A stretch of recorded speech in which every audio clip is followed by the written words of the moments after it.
बोला. काली आपण सांगितलं आज प्रायोरिटीनं घेतली आहे. आम्हाला राज्याचे अर्थमंत्री म्हणून देवेंद्र फडणवीस आहेत. मुख्यमंत्री ते जरी असले तरी ते अर्थमंत्री आहेत आणि विरोधी पक्षाची भाषणं होत असताना मी इथं तासनतास 3-3 दिवस बसलेलो आहे. अर्थमंत्री इथं बसले तर या माझं सोडून द्या, सत्तारूढ आपणही होता, सत्तारूढ पक्षाचे किंवा विरोधी पक्षाचे आमदार बोलतात त्यावेळी त्याच्यावर नोटिंग करून त्याच्यावर कारवाई करायचो आम्ही, विरोधी पक्षाचा सदस्य असला तरी. आणि IAS ऑफिसर तर या सरकारला जुमानतच नाहीत. त्यामुळे सरकारचं नियंत्रणच ब्युरोक्रेसीवर राहिलेलं नाही किंवा ब्युरोक्रेसी स्वतःला फार शहाणी समजते आणि मुख्यमंत्री ते सहन करतात. का सहन करतात याची चौकशी करावी लागेल. माननीय अध्यक्षांनी आता सांगितलं की सभागृह सक्षम आहे. हे तर 50 वर्ष आहे सक्षम सभागृह, पण तुम्ही काय करणार याची ॲक्शन खरं म्हणजे आज त्यांनी निर्णय द्यायला पाहिजे होता की आज जे हजर आहेत प्रत्येक वेळेला सक्षम आहे, आम्ही सक्षम आहे, आम्हाला माहिती आहे आम्ही किती सक्षम आहे, पण ॲक्शन घेणारे अध्यक्षांचे आदेश हे निर्गमित झाले असते तर अधिक आम्हाला आनंद झाला असता. असो, अध्यक्ष महोदय, भाषणाची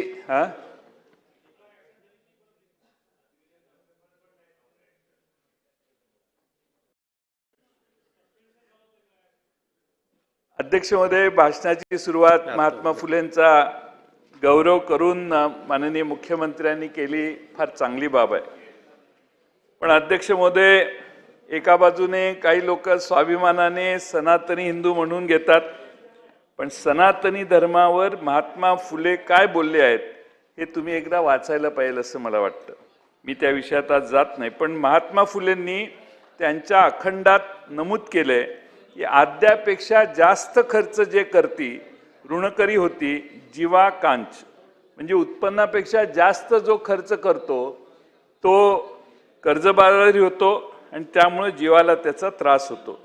अध्यक्ष महोदय, हे अर्थसंकल्पीय भाषण हे महात्मा फुलेंच्या विचारापासून पूर्ण फारकत घेणार आहे. आज राज्यावर 11,02,000 कोटी रुपयाचं कर्ज आहे. अध्यक्ष महोदय, कर्जावर शासन 70,000 कोटी रुपये व्याज देणार आहे, म्हणजे दिवसाला 192 कोटी रुपये, प्रति तासाला 8 कोटी रुपये, प्रति मिनिटाला आपण 13,31,000 रुपये व्याजासाठी देतोय. मुख्यमंत्र्यांनी परवा भाषण अर्थसंकल्पाचं समजा 1.5 तास केलं तर या कालावधीमध्ये आपण सरकारने 12 कोटी रुपयाचं व्याज भरलं. मी हे यासाठी सांगतोय अध्यक्ष महोदय की प्रचंड कर्जात आपण हळूहळू जातोय आणि त्यामुळे अध्यक्ष महोदय फार विशेष महत्त्व आहे की महात्मा फुलेंचा उल्लेख त्यांनी केला. महात्मा फुलेंचं लेखन आणि कार्य फार व्यापक होतं, सर्व क्षेत्रात होतं. त्यांचा शेतकऱ्यांचा आसूड हा जो ग्रंथ आहे त्यामध्ये त्यांनी लिहिलेलं आहे सुरुवातीलाच, विद्येविना मती गेली, मती विना नीती गेली, नीती विना गती गेली, गती विना वित्त गेले, वित्त विना शूद्र खचले, इतके अनर्थ एका अविद्येने केले. म्हणजे अध्यक्ष महोदय, सर्वांचं मूळ हे अविद्या आहे आणि अविद्या दूर करण्यासाठी तुम्ही अर्थसंकल्पात काय केलं? एकीकडे पैसे वाचवण्यासाठी दुर्गम भागातल्या कमी पटसंख्येच्या मराठी शाळा बंद करायचा कार्यक्रम चालू आहे आणि दुसरीकडे मागणी नसताना रस्त्यांसाठी भरमसाठ कर्ज काढून आपण रस्ते करायला लागलेलो आहे. अध्यक्ष महोदय, दुसऱ्या दिवशी वर्तमानपत्र वाचली, अर्थसंकल्प मांडल्यावर 2च प्रमुख बातम्या, एक म्हणजे कर्जमाफी शेतकऱ्याला आणि दुसरे पायाभूत सुविधा, म्हणजे इन्फ्रास्ट्रक्चर आणि कर्जमाफी हे 2च मुद्दे वर्तमानपत्रांनी त्याची नोंद घेतली. अध्यक्ष महोदय, पण अध्यक्ष महोदय, ह्या दोन्ही बाबी खोट्या आहेत, फसव्या आहेत. खोट्या म्हणणार नाही पण फसव्या आहेत. अध्यक्ष महोदय, घोषणा काय होती माननीय मुख्यमंत्री महोदयांनी केलेली? तुमचा सातबारा शेतकऱ्यांचा करू कोरा कोरा कोरा, 3 वेळा कोरा कोरा कोरा असं घोषणा माननीय मुख्यमंत्री महोदयांनी निवडणुकीच्या आधी केलेली. आता कर्जातून पूर्णपणाने मुक्त करायचे असा त्याचा अर्थ होतो अध्यक्ष महोदय. पण अध्यक्ष महोदय, मुख्यमंत्र्यांनी 2 लाख रुपयापर्यंतच कर्ज माफ केलं. मग 2019 साली अध्यक्ष महोदय आमच्या महाविकास आघाडीच्या सरकारने उद्धव ठाकरेंच्या मुख्यमंत्री पदाच्या नेतृत्वाखाली पहिला निर्णय घेतला आम्ही कर्जमाफीचा. आणि अध्यक्ष महोदय 2 लाखाची आम्ही तेव्हा कर्जमाफी दिली. पण 7 वर्षांनी पुन्हा आपण तिथेच आहोत. राज्यावरचा 4 लाख कोटीचा कर्जाचा बोजा 11 लाख कोटीवर गेला. पण अध्यक्ष महोदय कर्जमाफीमध्ये काही वाढ झाली नाही. अध्यक्ष महोदय, सगळ्यांना महागाई आहे, तर आमच्या महाराष्ट्रातल्या शेतकऱ्यांना कर्ज महागाई नाही का? आणि म्हणून अध्यक्ष महोदय मला वाटत होतं, आशा होती की गेला बाजार 5 लाख रुपयापर्यंत तरी कर्जमाफी सरकार करेल. अध्यक्ष महोदय 2 लाख रुपये भरले, 8 लाखाचं कर्ज आहे, 6 लाखाचं काय, 5 लाखाचं कर्ज झालं तर विदर्भात फार मोठा सावरकरजी फायदा झाला असता सगळ्यांना. पण 5 लाखाचं कर्ज, आता महागाई एवढी वाढली, खताचे दर एवढे वाढले, कर्जच तेवढं काढावं लागतंय. आणि त्यामुळे अध्यक्ष महोदय आपण शेतकऱ्याला कशी मदत करणार ही भूमिका ठेवली पाहिजे. आता नवीन एक सर्व सहकारी बँकांच्याकडून 9 मार्च 26 पर्यंत नियमित कर्ज भरवणाऱ्या शेतकऱ्यांची माहिती मागवण्यात आलेली. अध्यक्ष महोदय, शेतकरी आता मुश्रीफ साहेब इथं बँक चालवतात. 31 मार्चला आपण सगळे पैसे परत फेडतो, 0 करतो कर्ज. त्यामुळे रेग्युलर कर्जदारांना देखील छाट मारायचा कार्यक्रम दिसतोय. त्यामुळे 9 मार्चला का, तुम्ही 31 मार्च पर्यंत जे कर्ज भरतील त्यांची 1 एप्रिलला यादी मागा. तुम्ही 9 मार्चलाच यादी मागायला लागलेलात. आणि त्यामुळे अध्यक्ष महोदय माझी विनंती आहे की सभागृहातल्या सगळ्या सदस्यांच्या लक्षात आणून देतो की 2014 पासून केंद्र शासनाने भारतातल्या उद्योगपतींचे 16 लाख कोटी रुपयाचं कर्ज माफ केलेलं आहे. देशावरचा कर्जाचा बोजा 27 पर्यंत 214 लाख कोटी होण्याचा अंदाज आहे. म्हणजे आपला GDP देशाचा आहे ना, त्याच्या 56% आता कर्ज होणार आहे. परंतु शेतकऱ्यांच्याकडे मदत करायची म्हटली की पैशाची चणचण आम्हाला दिसते. उद्योगपतींचे 16 लाख कोटी रुपये देशात कर्जमाफ झाली, पण भारतातल्या आणि महाराष्ट्रातल्या शेतकऱ्याची कर्जमाफी करायला आपली इच्छा होत नाही. ही मानसिकता समाजाच्या समोर आपण सतत वारंवार तुमच्याकडून येते. पैशाची कमतरता नाही अध्यक्ष महोदय, विचारांची कमतरता आहे असं मला वाटतं. कारण शेतकरी काय बॉन्ड ट्रस्टमध्ये पक्षनिधी काय देत नाही, त्यामुळे त्याचा काय वर वशिला लागत नाही, त्यामुळे त्याचं कर्ज माफ होण्याचा काही प्रसंगच येत नाही. अध्यक्ष महोदय, बजेटमध्ये सांगितलेलं आहे मुख्यमंत्र्यांनी कृषी GDP हा 55 अब्ज डॉलर वरून 47 सालापर्यंत 500 अब्ज डॉलर वर आम्ही नेणार. 55 अब्ज डॉलर म्हणजे 4.5 लाख कोटी आणि 500 अब्ज डॉलर म्हणजे 45 लाख कोटी रुपये. अध्यक्ष महोदय, मग हा कसा नेणार? त्याला काय पुढचे ऍक्शन काय? पुढच्या अध्यक्ष महोदय कृषी विकासाचा दर पुढची सलग 21 वर्ष मी कॅल्क्युलेट केलं, 21 वर्ष 10 ते 11% जर राहिला कृषी विकासाचा दर, तरच अध्यक्ष महोदय आपण या 500 अब्ज डॉलर पर्यंत पोहोचू. पण आज दर काय आहे कृषी विकासाचा? 3.4%. अध्यक्ष महोदय, म्हणजे आपण 3.4 वर आहे आणि इनडायरेक्टली आपण देशात महाराष्ट्रात सांगतोय की आपला कृषी विकासाचा दर आम्ही 10 ते 11% करू. अनेक उपाययोजना आहेत आणि उत्पादकता वाढवावी लागेल, बाकीचे ते वेळ घेत नाही मी आपला. पण अध्यक्ष महोदय, सर्वात महत्त्वाचं म्हणजे भारत अमेरिका करार जर जो केलाय तो जर रद्द झाला नाही तर या सगळ्यासाठी अमेरिकेची परवानगी लागेल. अध्यक्ष महोदय, माननीय मुख्यमंत्र्यांच्या शब्दात सांगायचं म्हटलं तर 55 अब्ज डॉलरवरून 500 अब्ज डॉलर GDP कृषीचा नेण्याचं उद्दिष्ट आम्ही ठेवले. 10-15 पिकांसाठी एकात्मिक मूल्य साखळी होईल, बाकीच्या सगळे सांगितले त्यांनी, काय हरकत नाही. पण ते पुढे असं म्हणतात की याचा अर्थ असा पण होतो की आपण आपली कृषी बाजारपेठ परकीय देशांसाठी खुली करतोय. म्हणजे आपली स्पर्धा आता अमेरिका, युरोप, चीन या प्रगत देशासोबत होणार आहे. जर आपण आपली कृषी बाजारपेठ परकीय देशांसाठी खुली करणार असू तर याचा अर्थ काय, इनडायरेक्टली आपण भारत अमेरिकेचा जो करार केलेला आहे तोही आपण त्याचं इनडायरेक्टली समर्थन करतोय असा त्याचा अर्थ होतो. कारण अमेरिकेवर आपला करार आहे, आपण इथनं भाजी पाठवली तर ते 18% लावणार आणि त्यांनी इकडं सोयाबीन पाठवलं तर ते 0% दराने आत येणार. आणि म्हणून अध्यक्ष महोदय, आता भारतातला 2-1.5 एकराचा शेतकरी, महाराष्ट्रातला शेतकरी याची युरोपच्या शेतकऱ्याबरोबर स्पर्धा, ब्राझीलच्या शेतकऱ्यावर स्पर्धा, तिकडे अमेरिकेच्या शेतकऱ्याबरोबर स्पर्धा. अध्यक्ष महोदय, आमचा शेतकरी टिकणार कसा?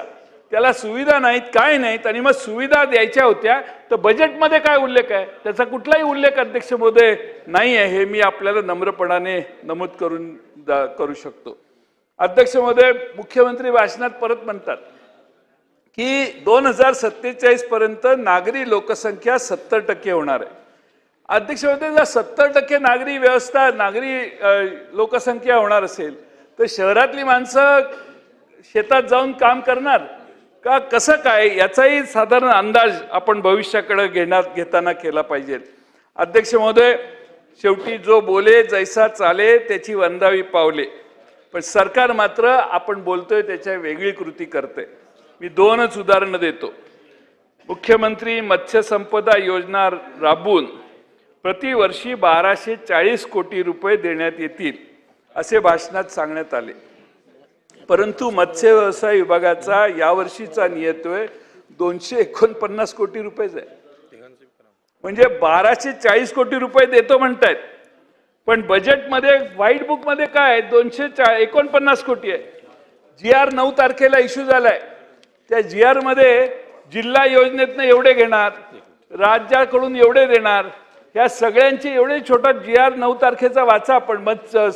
आपल्या सिंधुदुर्ग, रत्नागिरी जिल्ह्यातल्या आणि विदर्भातल्या शेतकऱ्यांनी जे मत्स्य शेतीमध्ये आहेत, अध्यक्ष महोदय, कसे त्याला पैसे मिळणार? आणि हे 1240 कोटी रुपये याचा हिशेब माननीय मुख्यमंत्र्यांनी जर सभागृहात दिला तर त्याचा आम्हाला आनंद झाला असता. अध्यक्ष महोदय, गोपीनाथ मुंडे अपघात सानुग्रह योजनेत शेतमजुरांचा समावेश करण्याची घोषणा केली. आम्हाला आनंद वाटला की बाबा झालंय, म्हणजे बरं झालं. पण अध्यक्ष महोदय, याचा अर्थ काय, तर योजनेत लाभार्थी वाढले. आता लाभार्थी वाढल्यावर तरतूद वाढली पाहिजे का नाही? झालं उलट. अध्यक्ष महोदय, मागच्या वर्षीच्या सुधारित अंदाज म्हणजे रिवाइज बजेट होतं एस्टिमेट हे 140 कोटी, 140 कोटी आपण मागच्या वर्षी खर्च केले. आता बजेटमध्ये 120 कोटी रुपये दिले. तुम्ही लाभार्थी वाढवले आणि प्रोव्हिजन कमी केली. अध्यक्ष महोदय, खरं म्हणजे एवढंच नाही, फळ पीक योजना, प्रधानमंत्री पीक विमा योजना, नारळ पीक विमा योजना, कृषी सिंचन योजना, नमो शेतकरी महासन्मान योजना, अशा जवळपास सर्व कृषी विभागाच्या योजनांवर तरतुदी कमी करण्यात आलेल्या आहेत. हे अध्यक्ष महोदय मी सभागृहाच्या निदर्शनाला आणून देतो. आता दुग्ध विकासाचा विषय, दुग्ध विकास विभागाचा नियतोय किती असावा? आमचे कोरे साहेब दूध विकासात फार तरबेज आहेत. यावर्षी दुग्ध विकास विभागाचा नियतोय 1 लाख रुपये करण्यात आले. तुम्ही बघा, त्याच्यात दूध उत्पादक शेतकऱ्यांसाठी देण्यात येणारे अनुदान बंद करणार का हे सरकार? याचा खुलासा भाषणात करावा. एकीकडे म्हणायचे उत्पन्न वाढवू, पण दुसरीकडे तरतुदी कमी करायला निघालोय. अध्यक्ष महोदय, सगळं चिंताजनक आहे. अध्यक्ष महोदय, अर्थव्यवस्था $5 ट्रिलियन 2047 पर्यंत करणार, काही प्रॉब्लेम नाही. म्हणजे 450 लाख कोटी रुपये. सध्या किती आहे? 0.55 ट्रिलियन डॉलर आहे, म्हणजे 50 लाख कोटी. 50 लाख कोटीवरून 4.5 कोटीवर जायचं आहे आपल्याला. आणि माझं काही तक्रार नाही, माझा पाठिंबाच आहे. मोठ्या कल्पना, मोठी स्वप्न बघावीत, पण त्याच्यासाठी काही कृती केली पाहिजे. 21 वर्ष विकास दर सरासरी 11.5% असला तर आपण कुठंतरी हे पोचू शकतो पुढची 21 वर्ष. आणि म्हणून अध्यक्ष महोदय, 25-26 मध्ये आपला काय दर आहे विकास दर? 7.9% अपेक्षित आहे. मागच्या वर्षीचा किती होता? 7.3%. म्हणजे घोषणा आणि प्रत्यक्ष कृती याच्यात बरंच अंतर आहे. अध्यक्ष महोदय, भाषणात म्हटलंय की महाराष्ट्र हे देशाचं आर्थिक इंजिन आहे. आकडेवारी बघितली तर तसं दिसत नाही. आर्थिक पाहणी अहवाल जर बघितला तर अध्यक्ष महोदय, देशाचा rate of change in GDP growth हा महाराष्ट्राच्या rate of change in GDP growth पेक्षा जास्त आहे. म्हणजे देशाची GDP आपल्यापेक्षा जास्त वेगाने वाढते अध्यक्ष महोदय, आपली कमी आहे. आणि अध्यक्ष महोदय, राज्यामध्ये मोठी राज्य जी आहेत देशातली, त्यात आर्थिक वाढीच्या गतीत पहिल्या नंबरवर असणारा महाराष्ट्र आता चौथ्या नंबरवर गेलाय. अध्यक्ष महोदय, 21-22 ते 24-25 या कालावधीत महाराष्ट्राचा GSDP 43% वाढला. कर्नाटकचा कितीने वाढला? 65% वाढला. गुजरातचा 48%, तामिळनाडू 47%. दरडोई उत्पन्नात आपण 5व्या क्रमांकावर आहोत बावनकुळे साहेब. आज आपण महाराष्ट्र देशाचा आर्थिक गाडा चालवतोय किंवा गाडा चालवत आहे असं म्हणणं कितपत योग्य आहे ह्याचा विचार करा. चालवायला पाहिजे, पण तेवढं आपल्यामध्ये प्रगती देखील केली पाहिजे. अध्यक्ष महोदय, 36 जिल्ह्यामधले 11 जिल्हे आपले असे आहेत की देशाच्या दरडोई उत्पन्नापेक्षा कमी आहेत.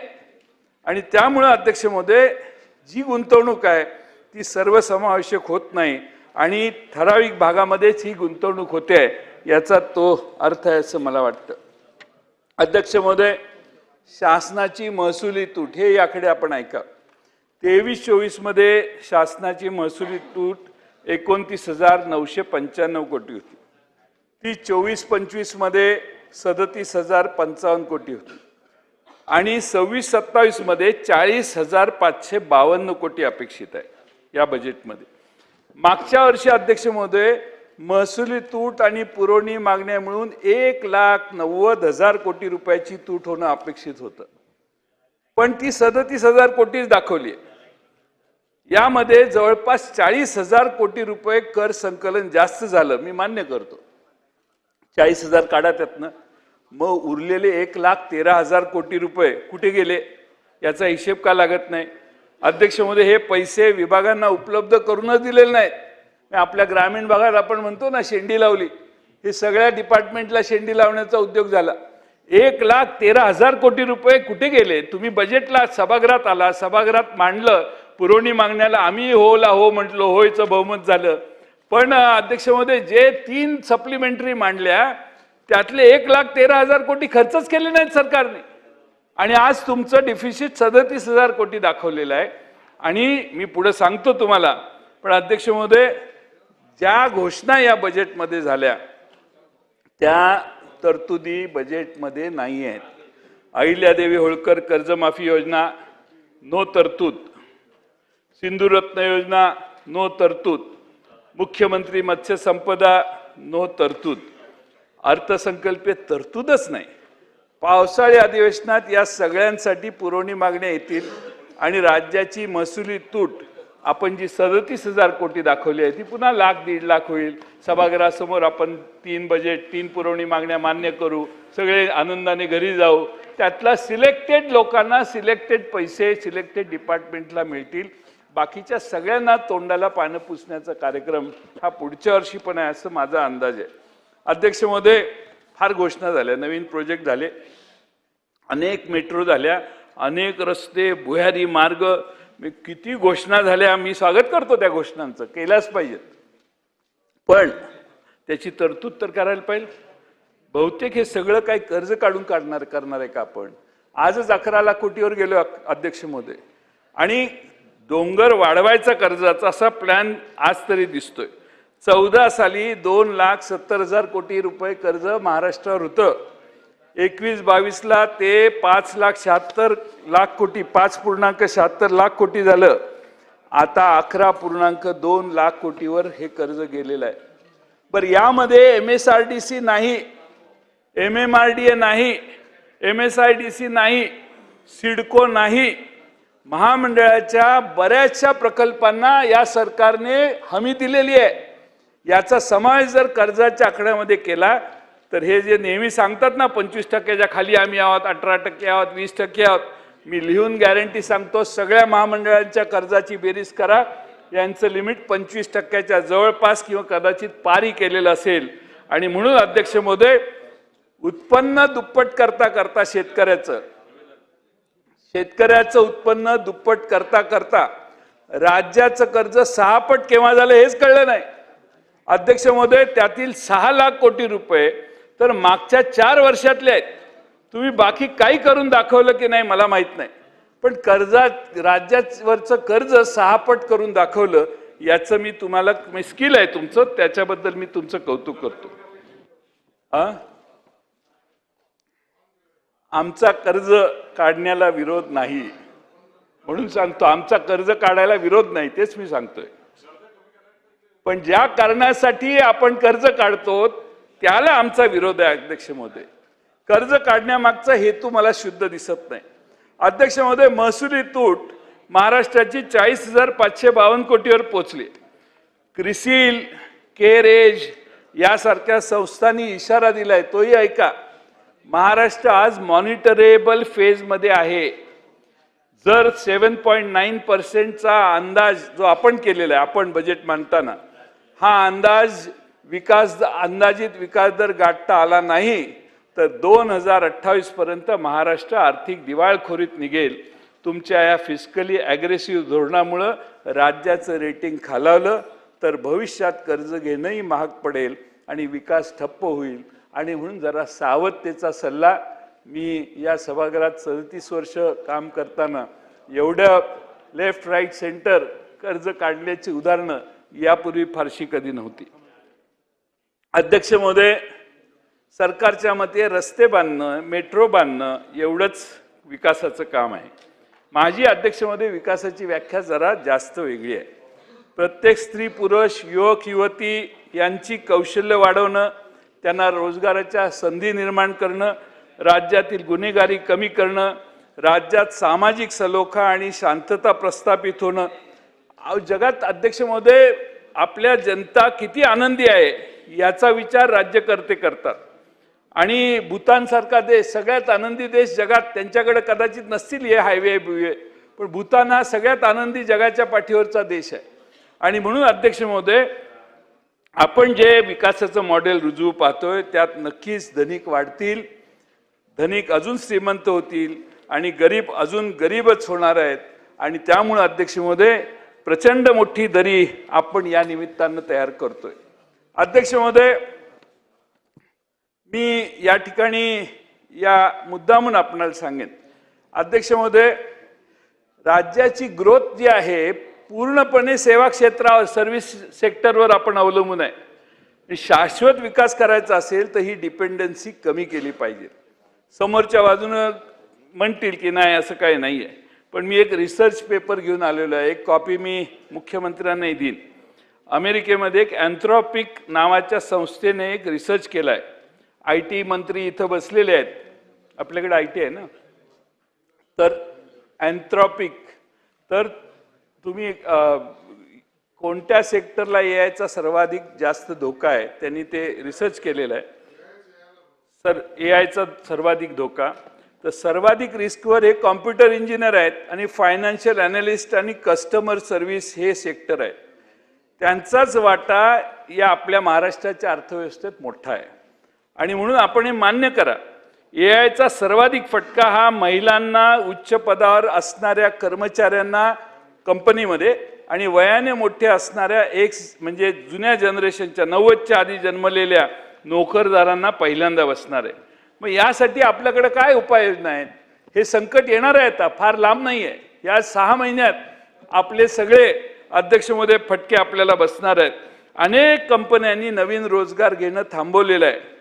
जेव्हापासून ChatGPT लॉन्च झालं तेव्हापासून 14% एंट्री लेवलचे जॉब कपात झालेले आहेत. अध्यक्ष महोदय, या चॅलेंजबद्दल अर्थसंकल्पात कुठे उल्लेखच नाही. विकसित महाराष्ट्र बनवायचं असेल तर पुढे काय होऊ शकतं याचा विचार करत पावले टाकणे महत्त्वाचे आहे. आज अनेक इंजिनियर आपल्या देशातले, राज्यातले बाहेर गेलेत. कुठल्याही लग्नात गेलं, नवरा नवरीला विचारलं तर काय, तर कॉम्प्युटर इंजिनियर आहे, IT इंजिनियर आहे. कुठं असतो? जर्मनीला असतो, इकडं असतो, तिकडं असतो, बेंगलोरला असतो, पुण्याला असतो. अध्यक्ष महोदय, पण ह्यांच्या नोकऱ्या कमी व्हायला लागलेल्या आहेत. आणि हे जर सगळे परत मागं आले तर काय संकट उद्भवेल याचा विचार सरकारने केला पाहिजे।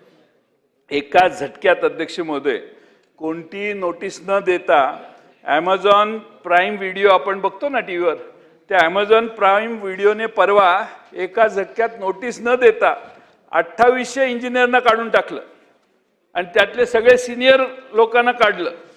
का काढलं तर AI हे त्याचं उत्तर आहे अध्यक्ष महोदय। आणि म्हणून अध्यक्ष महोदय हे संकट येणार आहे, थोडंसं सरकारने गांभीर्याने घ्यावं। या अर्थसंकल्पात हा इश्यू ॲड्रेस केला असता तर आम्हाला आनंद झाला असता। अर्थसंकल्पात कर्ज घेण्यावर एवढा जास्त फोकस करण्यात आला आहे की सगळी कामे जागतिक बँक कर्ज, आशियाई बँक कर्ज, इथून कर्ज तिथून कर्ज, पूर्ण इथूनच आपला कार्यक्रम पूर्ण दिसतोय करायचा। अध्यक्ष महोदय सगळ्या निवडणुका डबल इंजिन ट्रिपल इंजिन म्हणून काल परवा झालेल्या, तिसरं इंजिन तुमचं लावा, आमच्या वर 2 इंजिन आहेत सांगितल्यावर धडाधड लोकांनी जिल्हा परिषदा, नगरपालिका, महापालिका तिसऱ्या इंजिनाचं त्यांचं इंजिन जोडलं। अध्यक्ष महोदय पण मेनच इंजिन फेल झालंय, पहिलं इंजिन आहे ना तेच फेल व्हायला लागलेलं आहे। आपल्या बजेटमध्ये देखील केंद्र सरकारने माझ्याकडे एस्टिमेट दिलेलं, त्यात ज्या एस्टिमेट होत्या त्या सगळ्यात मोठ्या प्रमाणात कपात केलेली आहे। आपल्या बजेटमध्ये देखील 20% हिस्सा केंद्र सरकारचा येणार आहे। अध्यक्ष महोदय केंद्र शासनाने मागच्या वर्षी आणि यावर्षी बजेटमध्ये कपात केलेली आहे। मी नियतवय आहे माझ्याकडं, मी सांगू शकतो 22 मध्ये 2022 पर्यंत सर्वांना घर देणार असे माननीय प्रधानमंत्र्यांनी घोषणा केलेली होती। पण वस्तुस्थिती काय तर 2024 ते 2026 या कालावधीत मंजूर घरापैकी फक्त 12.8% घरं भारतात पूर्ण झाली। आता केंद्र सरकारकडून या योजनेच्या निधीमध्ये मोठ्या प्रमाणात कपात चालू आहे। मागच्या वर्षी प्रधानमंत्री आवास योजना शहरी भागात 3500 कोटी रुपये होते, रिवाइज एस्टिमेटमध्ये 300 कोटी आले। ग्रामीणमध्ये 54,000 कोटी होते, ते 32,000 कोटी आले। म्हणजे अध्यक्षामध्ये घोषणा केलेली आहे, तुमची घोषणा आहे, तुमचा कार्यक्रम आहे आणि तुम्ही त्याला प्रोव्हिजन करत नाहीत। केलेली प्रोव्हिजन परत रिवाइज एस्टिमेटमध्ये कमी करताय। केंद्राचे जलजीवन मिशन 25-26 मध्ये आपले गुलाबराव गेले इथून, 25-26 मध्ये 67,000 कोटीचं बजेट एस्टिमेट होतं। केंद्राचे जलजीवन मिशन बावनकुळे साहेब हे ऐका, तुम्हीच हे याच्यात उपाय काढू शकाल, शेवटी जबाबदारी पुढे तुमच्यावरच येईल असं मला दिसायला लागले। केंद्राचे जलजीवन मिशन 25-26 मध्ये 67,000 कोटीचं बजेट एस्टिमेट होतं, पण रिवाइज एस्टिमेटमध्ये ते 17,000 कोटी झालेलं आहे। म्हणजे केंद्राने 50,000 कोटी रुपये चरणसिंग कमी केले। 50,000 कोटीची कपात डायरेक्ट। प्रधानमंत्री ग्राम सडक योजना 19,000 कोटी। आमचे ग्रामविकास मंत्री इथे आहेत, त्यांना शेजारच्या विधानसभेच्या सदस्यांची चिंता जास्त आहे, ह्याची चिंता तुम्ही जास्त केली पाहिजे। प्रधानमंत्री ग्राम सडक योजना 19,000 कोटीवरून 11,000 कोटीवर केलेली आहे केंद्र सरकारने। त्या दिवशी गुलाबराव पाटील साहेबांनी कबूल केलं की आम्ही काय केंद्र सरकारवर अवलंबून नाही। गुलाबराव पाटलांना जे कळलं ते अजून सरकारला कळलेलं नाही असा त्याचा अर्थ आहे। बरं तुम्ही अवलंबून नसाल तर मग तुम्ही तर प्रोव्हिजन वाढवायला पाहिजे होत्या। 52,000 पाणी पुरवठ्याच्या योजनामध्ये 26,000 योजना पूर्ण झाल्या, उरलेल्या योजना 24-25,000 ज्या आहेत त्या पूर्ण करण्यासाठी तुम्ही पैसे वाढवायला पाहिजे होते, पैसे वाढवलेले नाहीत।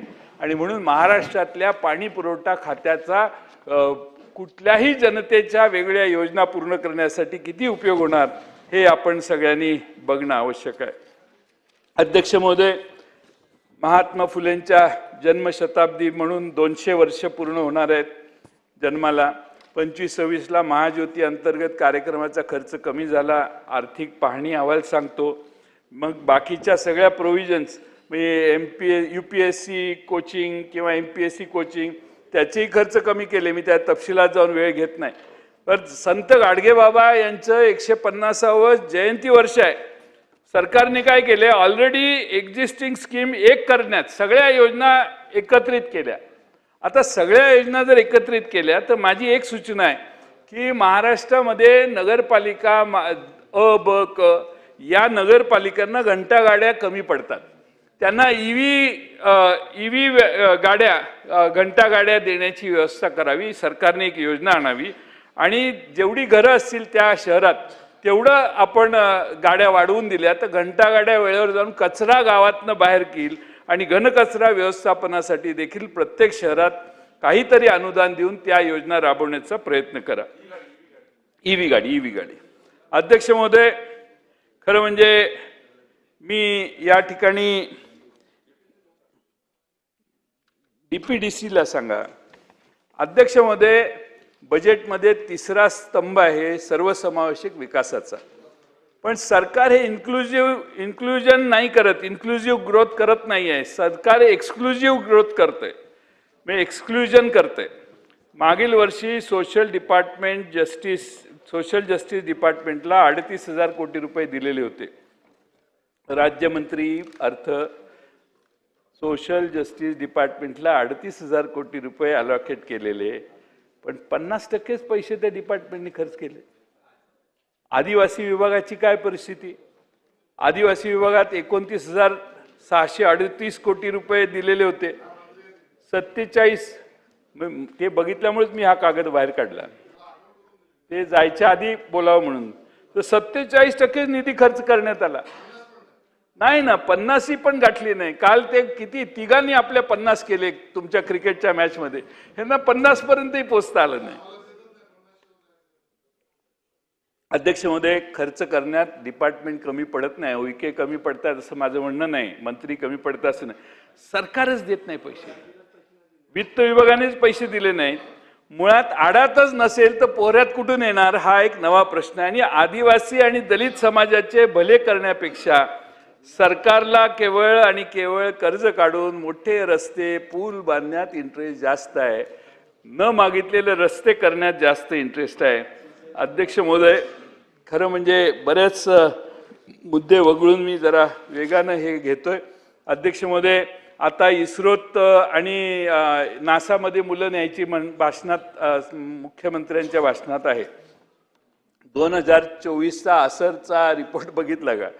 5वी मध्ये शिकणाऱ्या 60% मुलांना दुसरीचं वाचन करता येत नाही आणि 7वी मधल्या 75% विद्यार्थ्यांना दुसरी वर्गातील टेक्स्ट वाचता येतं. परवा लातूरच्या आमच्या अभिमन्यूंनी पवारांनी एक चांगली लक्षवेधी आणलेली होती. त्यांच्या लातूर जिल्ह्यात बसायला डेस्क नाहीत, खोल्या सरळ नाहीत, इमारती पडायला लागल्या आहेत प्राथमिक शाळा. अध्यक्ष महोदय, मला हे यासाठी सांगतोय की आपला प्राधान्यक्रम चुकतोय, प्रायोरिटी चुकते असं मला वाटतं. रस्ते पाहिजेत का? तर यस पाहिजेत, पण काहीतरी प्रायोरिटाईज करायला पाहिजे. अध्यक्ष महोदय, काल कर्नाटक सरकारने 16 वर्षाखालील मुलांना सोशल मीडियाची बंदी घातली. आपल्या माझ्याकडे 16 आकडा आलाय, पण सावरकरांची माहिती माझ्यापेक्षा श्रेष्ठ असू शकते, त्यामुळे 13 धरा. पण माझी विनंती आहे की आपण महाराष्ट्रात नव्या पिढीला तंत्रज्ञानाच्या ह्या तोट्यांपासून, तोटे पण आहेत तंत्रज्ञानाची, त्यातनं वाचायला काही निर्णय घेतला पाहिजे की नाही. आपण अध्यक्ष महोदय, कमिटी एक फार वेगळं हे आहे. काय अडचण झाली, घोटाळा झाला, अंगावर आलं की कमिटी नेमायची, म्हणजे ते 6 महिने तिकडे जातेच. त्या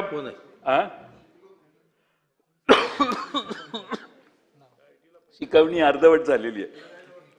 आपले राज्य पुढे न्यायचं असेल तर माझी विनंती आहे की शिक्षणावर भर देणं आवश्यक आहे. अध्यक्ष महोदय, शिक्षण विभागातील काय काय कपात केलं हे तुम्हाला सांगतो. परदेशी शिष्यवृत्ती 40 कोटीवरून 15 कोटीवर करण्यात आली. उच्च शिक्षणाचं बजेट मागच्या वर्षापेक्षा 1000 कोटीनं कमी केलं. राजर्षी शाहू महाराज शिष्यवृत्ती योजना 1800 कोटीवरून सरळ 322 कोटीवर आली. तांत्रिक शिक्षणाचा निधी 1600 कोटीवरून 300 कोटीवर आला. याचा अर्थ काय? तर सरकारला शिक्षणात इंटरेस्ट नाही आहे, इन्फ्रास्ट्रक्चरची मलई कशी मिळेल याच्या नादाला आम्ही जास्त लागलोय. आपणच बिघडलोय असा आता त्याचा अर्थ व्हायला लागलाय. त्यामुळं या राज्याच्या विद्यार्थ्यांनी कुणाकडे बघायचं, शिक्षणावर फोकस नसला तर पुढची पिढी आपण कशी घडवणार हा एक महत्त्वाचा प्रश्न मी सरकारला करतो. आता खेळाचा विषय घ्या. खेळात अध्यक्ष महोदय, राज्याची क्रीडा धोरण आहे. राज्य शासन क्रीडा प्रबोधिनीवर आपण खर्च करतो. त्या खर्चात वाढ करा अशी माझी मागणी आहे. पण अध्यक्ष महोदय, त्या क्रीडा प्रबोधिनीचा परफॉर्मन्स मागच्या 3 वर्ष कमी होतोय. मुख्यमंत्री महोदयांनी सांगितलं की काही 36ला ऑलिम्पिक येणार आहे, त्याची तयारी करायला अजून 4 सेंटर वाढवतोय. म्हणून मी हे उदाहरण सांगतोय. अध्यक्ष महोदय, इतर राज्य आपल्यापेक्षा हरियाणा, तामिळनाडू, केरळ, पंजाब पुढे आहेत. काहीतरी आराखडा करा. पण मी तुम्हाला रिझल्ट सांगतो. रिझल्ट अध्यक्ष महोदय, 23-24 मध्ये इंटरनॅशनल लेवलवर क्रीडा प्रबोधिनीतून बाहेर आलेल्या मुलांनी गोल्ड 6 मिळवले 23-24ला, 24-25ला 1 आणि आता 25-26ला पण 1च. म्हणजे आपण 23-24 पेक्षा आपली अधोगती झाली. नॅशनल लेवलला जे मेडल मिळाले, मी गोल्डचं सांगतोय, बाकीचे पण सगळे अधोगतीच आहे. गोल्ड मध्ये अध्यक्ष महोदय नॅशनल लेवलला 58चे 11 झाले, 11चे 4 झाले यावर्षी. स्टेट लेवलला 113चे 163 मध्ये वाढले, परत यावर्षी 54 झाले. अध्यक्ष महोदय, आपली अधोगती व्हायला लागलेली आहे आणि म्हणून या क्रीडा क्षेत्रामध्ये लक्ष घालण्याची गरज आहे. अध्यक्ष महोदय, आता हेल्थला प्रायोरिटी, करोना नंतर आपण नेहमीच हेल्थला प्रायोरिटी देत आलोय. मागच्या वर्षीच्या बजेट अलोकेशन मध्ये अध्यक्ष महोदय हेल्थ डिपार्टमेंटने फक्त 62% निधी खर्च केलेला आहे. 62%. मागील वर्षीच्या सुधारित अंदाजापेक्षा म्हणजे 38,455 कोटी रुपयाहून ही तरतूद आता यावर्षी 33,654 कोटी केलेली आहे. हे 12.5% कपात आहे. अध्यक्ष महोदय, ही हेल्थची तरतूद वाढायला पाहिजे का कमी व्हायला पाहिजे? हे उलट सरकार चालू आहे. त्यामुळे हे आपण अध्यक्ष महोदय खरं म्हणजे गांभीर्याने या प्रश्नाकडे बघितलं पाहिजे. मुख्यमंत्र्यांना वेळ नसेल, त्यांच्या सचिवांनी वगैरे हे आकडे त्यांच्या निदर्शनाला आणून दिले नसतील अशीच मी समजूत करून घ्यायचा प्रयत्न करतोय. पण अध्यक्ष महोदय, मी आपल्याला आणखीन एक मुद्दा सांगतो.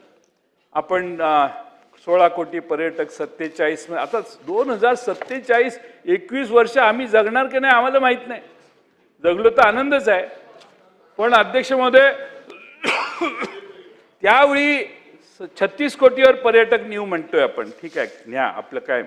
माझी एकच विनंती आहे, बावनकुळे साहेब इथे आहेत, शेलार साहेब इथे आहेत, मुश्रीफ साहेब आहेत, की काशीचा मणिकर्णिका घाट आहे की नाही, तो तिथल्या सरकारने पाडला. आपल्या पुण्यश्लोक अहिल्यादेवी होळकरांचा तिथला असणारा छोटा पुतळा पाडला. सगळं उद्ध्वस्त केलं. बुलडोजर लावून, एक्सकॅव्हेटर लावून पाडलं. काशीला, तिकडं काशीला मागे. अध्यक्ष महोदय, पुण्यश्लोक अहिल्यादेवी, हो मी गेलोय त्या घाटावर. पुण्यश्लोक अहिल्यादेवी होळकर यांनी जीर्णोद्धार केलेली मंदिरं JCBनं तोडली जात आहेत. तोडकाम आम्ही पाहिले, देशात सगळ्यांनी पाहिले. अहिल्यादेवी होळकर पुण्यश्लोक यांचा पुतळा तुटून पडलाय.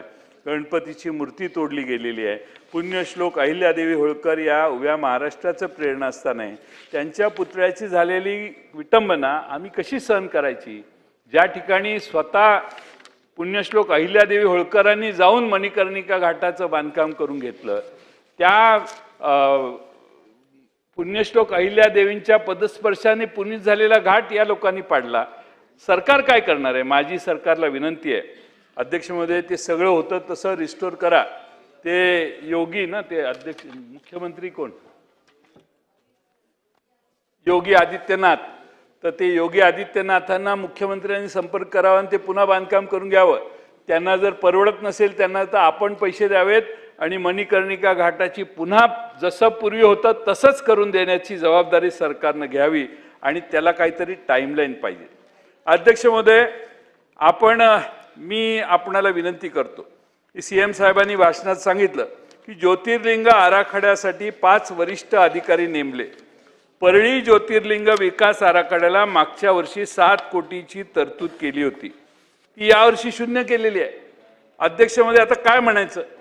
एकाच देवस्थानाला पैसे मिळतात आणि त्या देवस्थानाला मला अजूनही बावनकुळे साहेबांनी नेऊन दिलेलं नाही, दर्शनाला घेऊन गेलेलं नाही.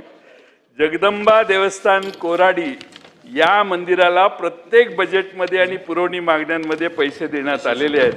देवस्थानावर शासनाचं नेहमीच लक्ष आहे, आमची तक्रार नाही, माझा पाठिंबा आहे. नाही, माझा पाठिंबा आहे ना, मी विरोध नाही करत, पण दुसऱ्यांची कुलदेवता आहेत ना. तुम्हालाच कुलदेवता आहे ना, आम्हाला नाही का? आमच्याकडे पण माझा पाठिंबा आहे. मी आता नाना भाऊ आणि तुम्ही, हो, मी दिलंच ना, मी काय नाही म्हणतो का, द्यायलाच पाहिजे, अजून द्या. मी मुख्यमंत्र्यांना मागणी करतो की तुम्ही बावनकुळे साहेब म्हणतील तेवढे पैसे द्या. पण आपण बाकीचे पण बघा, पण माझा तुमच्या याला विरोध नाही बावनकुळे साहेब, माझा पूर्ण पाठिंबा आहे. तुम्ही तो पर्सनल घेऊ नका आणि दुसऱ्यांनाही दिलं पाहिजे. मी बघा, तुम्ही विरोधी पक्षात असताना मला मागितलं की मी पैसे द्यायचो. आता आम्ही इकडं गेलो मागायला, डायरेक्ट सांगितलं जायचं विरोधी पक्षाला 1 रुपया देणार नाही. पण मी इथे अनेक मतदारसंघ दाखवेन की जिथे भारतीय जनता पक्ष, खडसे साहेब हे तर विनियोजन विधेयक मांडायचे, विनियोजन विधेयकावर हे बोलायचे, देवेंद्र फडणवीस साहेब बोलायचे आणि मला वाटतं मुनगंटीवार बोलायचे. इथेच तिथूनच मी उत्तर द्यायचो आणि सगळ्यांच्या प्रोव्हिजन त्यांना करून द्यायचो. शेवटी या सभागृहात मांडलेले विचार हे श्रेष्ठ आहेत. ठीक आहे, लाडक्या बहिणीची योजनेची तरतूद 38,000 कोटीवरून यावर्षी 26,500 कोटीवर आणली आहे. म्हणजे अध्यक्ष महोदय 11,808 कोटी रुपये, 31% कपात केलेली आहे. म्हणजे 1,500 रुपयाचं 2,100 रुपये करायचं सोडून तुम्ही पुरवणी मागण्याचा जे फिक्स खर्च आहेत 100% येणार आहेत ते दाखवा ना. मला तोच मुद्दा मांडायचा आहे की तुमचं जे 37,000 कोटीचं डेफिसिट आहे हे खोटं आहे, फसवा आहे. महाराष्ट्राला तुम्ही फसवण्यासाठी हे 37,000 कोटी करण्यासाठी हे 11,000 कोटी रुपये तुम्ही बाजूला ठेवलेले आहेत. अध्यक्ष महोदय, मी बऱ्याच या निमित्ताने सांगेन की देवेंद्रजी विरोधी पक्षात असताना असा एक प्रस्ताव त्यांनी मांडला होता की अर्थसंकल्पातील कोणत्या घोषणा पूर्ण झाल्या याची एक वेगळी पुस्तिका काढायला हवी आणि ती सुद्धा अर्थसंकल्पाच्या सोबतच द्यायला हवी. माझं मत आहे की देवेंद्रजींनी काही वर्षापूर्वी आमचं सरकार असताना जी सूचना केली त्याचा अवलंब देवेंद्रजी आता मुख्यमंत्री झालेत त्यांनी करावा. हे बजेट पूर्ण, हे अर्थसंकल्पीय अधिवेशन पूर्ण व्हायच्या आधी त्यांनी आता ह्यावर्षी छोटी पुस्तिका काढावी. कुठले प्रकल्प पूर्ण केले आहेत, कुठले किती टक्के झाले आहेत आणि कुठले बजेटमध्ये आहेत पण 1 रुपया दिलेला नाही, याचा एक गोषवारा म्हणजे सगळ्या विधानसभेच्या सदस्यांना कळेल की आपल्याला कुठे कुठे शेंडी लावण्यात आलेली आहे. ही शेंडी फार महत्त्वाची आहे आणि त्यासाठी त्यांनी ते सांगावं अशी माझी विनंती आहे. अध्यक्ष महोदय, निवडणुकीच्या पूर्वी इतकी महामंडळ यांनी जाहीर केली, एवढी महामंडळं, कंपन्या, मंडळं एवढी केली, महाराष्ट्रातला एकही लहान मोठा समाज राहिला नाही त्या नावाने महामंडळ काढली नाही. पैसा एकही नाही दिला, 1 रुपया पैसे नाही दिले. घोषणा केली, सगळे लहान लहान मायक्रो मायनॉरिटी सगळ्या, त्यांना आनंद वाटला की सरकारने, अरे हे ह्यांचं सरकार करत नव्हतं पण हे आम्हाला माणसं म्हणायचे तुम्ही नाही केलं ह्यांनी केलं. बरं म्हटलं, आता तुम्ही केलं तर काय केलं, तर नावं बजेटमध्ये घोषित केली. अध्यक्ष महोदय, मी एकदा 3-4 साली एक सामाजिक अर्थसंकल्प मांडला आणि कुरमुडे जोशांपासून माकडवाल्यांपासून सगळ्या जातींचा उल्लेख केला आणि त्या सगळ्या जातींना पैसे द्यायची व्यवस्था केली. त्यामुळे अध्यक्ष महोदय, तुम्ही तरतुदी बघा, परशुराम आर्थिक विकास महामंडळ, संत रोहिदास आर्थिक विकास मंडळ, अमृत याच्या तरतुदी कमी केल्या. तीर्थाटन योजना, मोफत सिलेंडर योजना, मुख्यमंत्री कार्य प्रशिक्षण योजना यासारख्या योजना तर आता जवळपास तुम्ही अध्यक्ष महोदय बंदच केलेल्या आहेत. अध्यक्ष महोदय, आता इराणच्या युद्धामुळं 60 रुपये महागाई झाली. मी स्थगन दिला होता आज, पण काय बोलण्याची संधी आम्हाला मिळाली नाही. अध्यक्ष महोदय, आता आमच्या भगिनींनी जर तुम्ही व्यवस्थित मोफत सिलेंडर योजना दिली तर त्याचे भगिनींना आमच्या लाभ होईल आणि त्यामुळे युद्धामुळे अजून महागाई वाढण्याची शक्यता आहे आणि मध्यमवर्गीय कमी उत्पन्नाच्या गटांचं सगळं संसाराचं गणित कोलमडण्याची शक्यता आहे. अध्यक्ष महोदय, धारावी झोपडपट्टी, मी एवढंच सांगेन की सूक्ष्म उद्योग मंत्रालयाकडे नोंदणीनुसार धारावीमध्ये 22,000 उद्योग नोंदणीकृत आहेत. अध्यक्ष महोदय, म्हणजे 1 किलोमीटरला 5,000 लघु उद्योग आहेत धारावीमध्ये.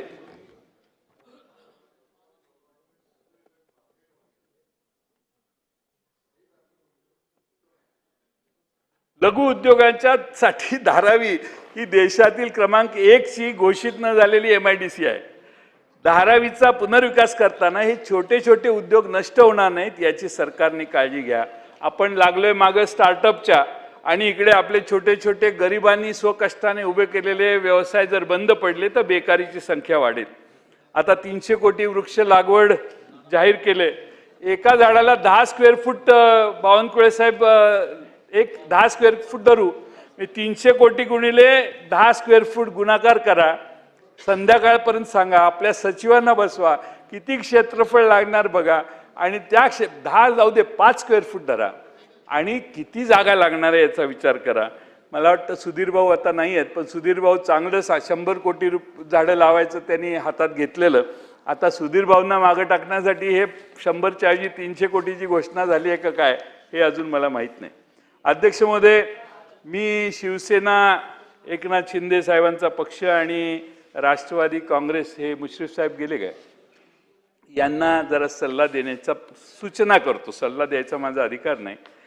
अध्यक्ष महोदय, या बजेटमध्ये भारतीय जनता पक्षाकडे जी डिपार्टमेंट आहेत त्यांना 58.86% पैसे आहेत, आणि शिवसेनेला 22.16%, 14%, आणि आमच्या राष्ट्रवादीला 19.20%.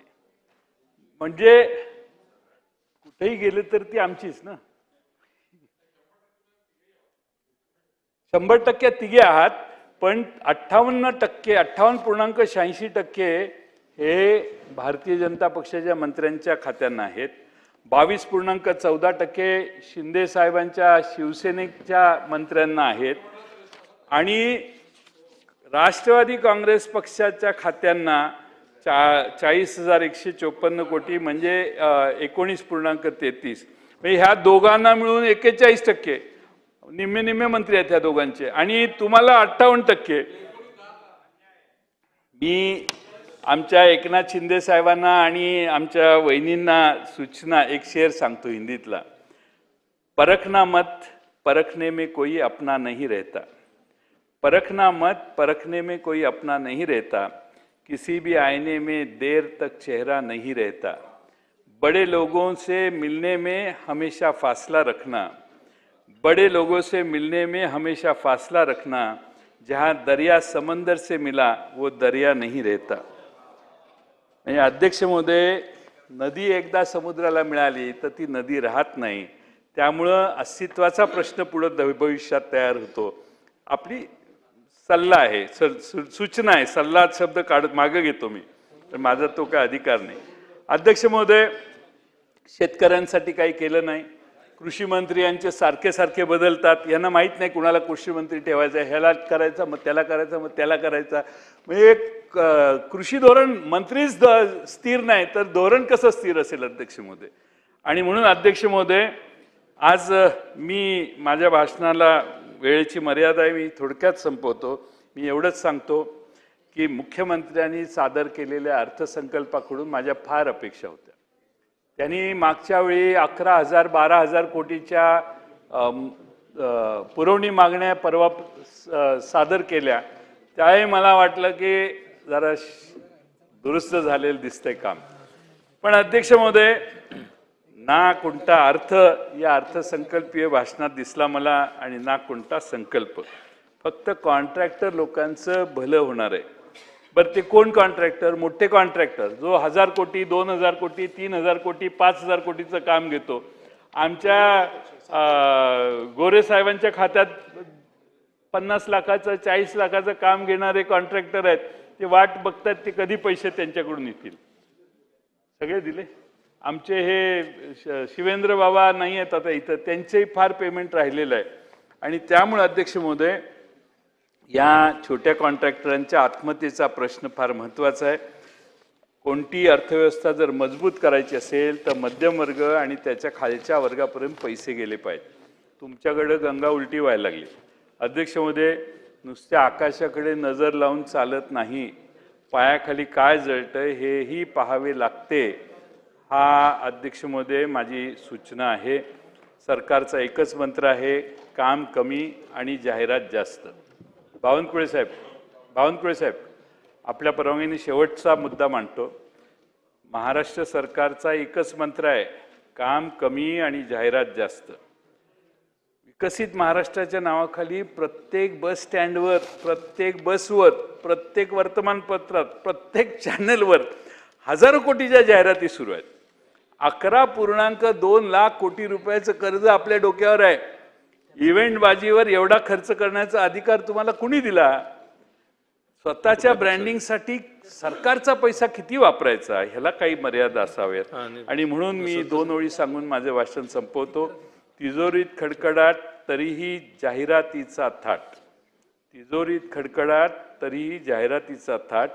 शिक्षण आणि आरोग्याच्या निधीला कात्री, पण इव्हेंटबाजी आणि कंत्राटदारांसाठी तिजोरीची दारं उघडी. धन्यवाद. माननीय एक निवेदन आहे छोटं. नानाभाऊ, एक निवेदन आहे. अध्यक्ष महोदय, राज्यामध्ये एकूण 11 अप्पर जिल्हाधिकारी कार्यालय निर्मितीबाबत अध्यक्ष महोदय, राज्यातील लोकप्रतिनिधींकडून प्राप्त निवेदने, शासकीय कार्यालयातील कामकाजाचा वाढता व्याप आणि नागरी क्षेत्रामध्ये वाढलेली लोकसंख्या, जिल्ह्यातील दूरच्या भागातील जनतेस तातडीनं व नजीकच्या ठिकाणी सेवा उपलब्ध करण्याच्या दृष्टीने सद्यस्थितीत जिल्हा कार्यालयातील कामकाजाचा वाढता व्याप व या सर्व बाबींचा आढावा घेऊन आवश्यकतेनुसार राज्यात अप्पर जिल्हाधिकारी कार्यालय निर्माण करण्याचा प्रस्ताव शासनाच्या विचाराधीन होता. यास्तव सर्व विभागीय आयुक्त यांच्याकडून अप्पर जिल्हाधिकारी कार्यालय निर्मितीकरता प्रस्ताव सादर करण्यात आले. जिल्ह्याची लोकसंख्या, जिल्ह्याची भौगोलिक क्षेत्र, जिल्ह्यातील दुर्गम क्षेत्र, तालुक्याची संख्या, प्रशासकीय सोय, स्थानिक परिस्थिती विचारात घेऊन महसूल विभागाने 11 नवीन अप्पर जिल्हाधिकारी कार्यालय निर्मिती प्रस्तावित केली होती. विभागाच्या प्रस्तावित सखोल तपासणी करण्यासाठी स्थापन केलेल्या उच्चस्तरीय सचिव समितीने 9/1/2026 रोजीच्या बैठकीत 11 नवीन अप्पर जिल्हाधिकारी कार्यालय व प्रत्येक कार्यालयात एकूण 13 पदे याप्रमाणे 143 पदे निर्माण करण्याची मान्यता दिली आहे. मंत्रिमंडळाच्या दिनांक 10/2/2026च्या बैठकीत अप्पर जिल्हाधिकारी संवर्गातील S25 वेतन श्रेणीतील 11 पदे निर्माण करण्यास अंतिम मान्यता देण्यात आली. त्याबद्दल खालीलप्रमाणे तपशील आहे. अध्यक्ष महोदय, हे अप्पर जिल्हाधिकारी कार्यालय एक ठाणे, रत्नागिरी, पुणे, सातारा, सोलापूर, जळगाव, नांदेड, अमरावती, यवतमाळ, बुलढाणा आणि नागपूर या ठिकाणी प्रस्तावित करण्यात आलेली आहे. याला मंजुरी देण्यात आलेली आहे. आणि 2 ॲडिशनल कलेक्टरची पदं हे जमाबंदी आयुक्त म्हणजे सेटलमेंट कमिशनरकडे पुढच्या या ठिकाणी त्या ठिकाणी जे कामाचा व्याप वाढला याकरता दिलेली आहे. त्यामुळे या जिल्ह्यामध्ये आता लवकरच विभागीय आयुक्त हे कार्यालय कुठं असणार त्या जिल्ह्यामध्ये, जसं पुण्याचं बारामतीमध्ये असणार, असं त्या ठिकाणी त्याचं डिव्हिजन करतील आणि डिव्हिजन करून या कार्यालयाची अप्पर जिल्हाधिकारी कार्यालयाची निर्मिती होईल. अध्यक्ष महोदय, या ठिकाणी एक छोटं दुसरं निवेदन आहे की मोजणी प्रकरणातील जलद, पारदर्शक व गुणवत्तापूर्ण निपटारा करण्यासाठी परवानाधारक भूमापन अभिकरण याची मोजणी कामी नियुक्ती करण्याचे निवेदन आहे. अध्यक्ष महोदय, राज्यातील गेल्या काही वर्षामध्ये मोजणी प्रकरणामध्ये आवक संख्येने सातत्याने वाढ होत आहे. पोट हिस्सा, हद्द कायम, बिनशेती, गुंठेवारी, वनहक्क दावे, नगर व गावठाण भूमापन, संयुक्त भूसंपादन व सीमांकन इत्यादी मोजणी प्रकरणाचा निपटारा वेळेत झाल्याने नागरिकांमध्ये असंतोष निर्माण होतो. तसेच महसूल अभिलेख अद्ययावतीकरणासाठी विलंब होत आहे. विद्यमान शासकीय मनुष्यबळाच्या मर्यादेमुळे सर्व प्रकरणात विहित कालावधीत निपटारा करणे आव्हानात्मक ठरत आहे. ही बाब विचारात घेऊन यामुळे शासनाचे मोजणीचे काम खाजगी परवानाधारक भूमापकाकडून करून घेण्याची तरतूद केली आहे. दिनांक